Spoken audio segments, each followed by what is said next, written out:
বাংলা সাহিত্যের উৎকর্ষ সাধনে প্রথম দিকের বাংলা সাময়িক পত্র পত্রিকার ভূমিকা পর্যালোচনা করো।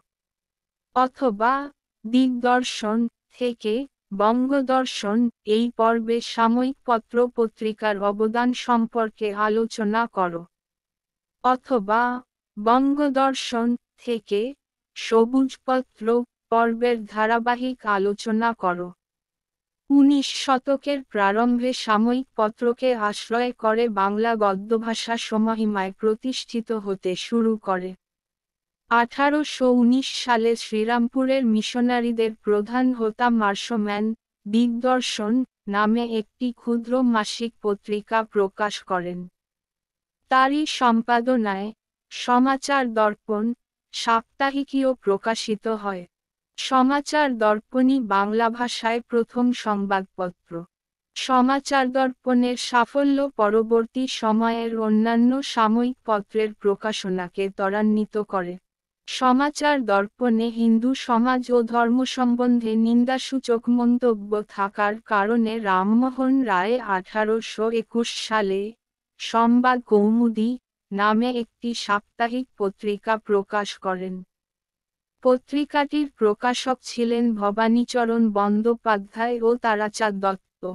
সমাজ সংস্কার বিষয়ে রামমোহনের সঙ্গে মতভেদের কারণে ভবানীচরণ সংবাদ কৌমুদী সঙ্গে সম্পর্ক ছেড়ে সমাচার চন্দ্রিকা নামে একটি সাময়িকপত্র প্রকাশ করেন 1821 সালে।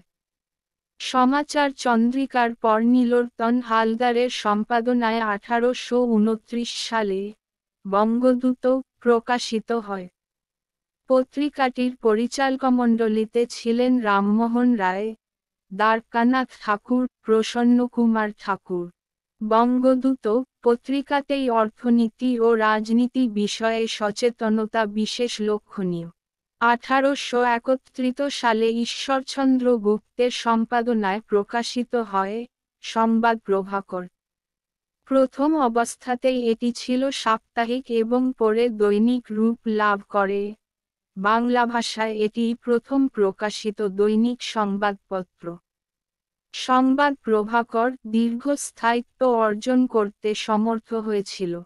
দেশবিদেশের সংবাদ ছাড়া ধর্ম, সমাজ, সাহিত্য প্রভৃতি নানা বিষয়ের আলোচনা এতে স্থান পেত। বঙ্কিমচন্দ্র, রঙ্গলাল, দীনবন্ধু প্রমুখ কবি ও সাহিত্যিকদের প্রথম বয়সের রচনা এতে প্রকাশিত হয়েছিল। তত্ত্ববোধিনী পর্ব। তত্ত্ববোধিনী পত্রিকা দেবেন্দ্রনাথ ঠাকুরের পরিচালনায় এবং অক্ষয় কুমার দত্তের সম্পাদনায় 1843 সালে প্রকাশিত হয়।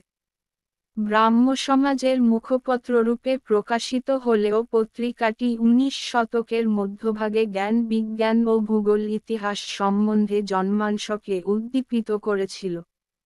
1851 সালে রাজেন্দ্রলাল মিত্রের সম্পাদনায় সচিত্র মাসিক বিবিধি সংগ্রহ প্রকাশিত হয়। 1854 সালে প্যারীচাঁদ মিত্র ও রাধাচরণ শিকদারের সম্পাদনায় মাসিক পত্রিকা প্রকাশিত হয়। প্যারীচাঁদের আলালের ঘরের দুলাল উপন্যাসটি ধারাবাহিকভাবে এতে প্রকাশিত হয়। বঙ্গদর্শন পর্ব। 1872 সালে বঙ্কিমচন্দ্র চট্টোপাধ্যায়ের সম্পাদনায় বঙ্গদর্শন প্রকাশিত হয়। কর্মে, জ্ঞানে ও চিন্তায় শিক্ষিত বাঙালিকে জাগ্রত করাই ছিল বঙ্কিমচন্দ্রের নিরন্তর অধ্যবসায়। বঙ্গদর্শনে ইতিহাস, সাহিত্য সমালোচনা, সঙ্গীত, বিজ্ঞান, অর্থনীতি, সমাজনীতি, ব্যঙ্গ, কৌতুক ও ধর্মতত্ত্ব বিষয়ক রচনা প্রকাশিত হতো। বঙ্গদর্শন পত্রিকায় রাজকৃষ্ণ মুখোপাধ্যায়, অক্ষয় কুমার সরকার, চন্দ্রশেখর মুখোপাধ্যায়, সঞ্জীবচন্দ্র চট্টোপাধ্যায় প্রমুখ মনীষীবৃন্দ রচনা প্রকাশ করেন। সবুজপত্র। 1914 সালে প্রমোদ চৌধুরীর সম্পাদনায় সবুজপত্র পত্রিকা প্রকাশিত হয়। বাঙালির জীবনে যে নূতনত্ব এসে পড়েছে তাই পরিষ্কার করে প্রকাশ করার জন্যেই সবুজপত্রের আবির্ভাব।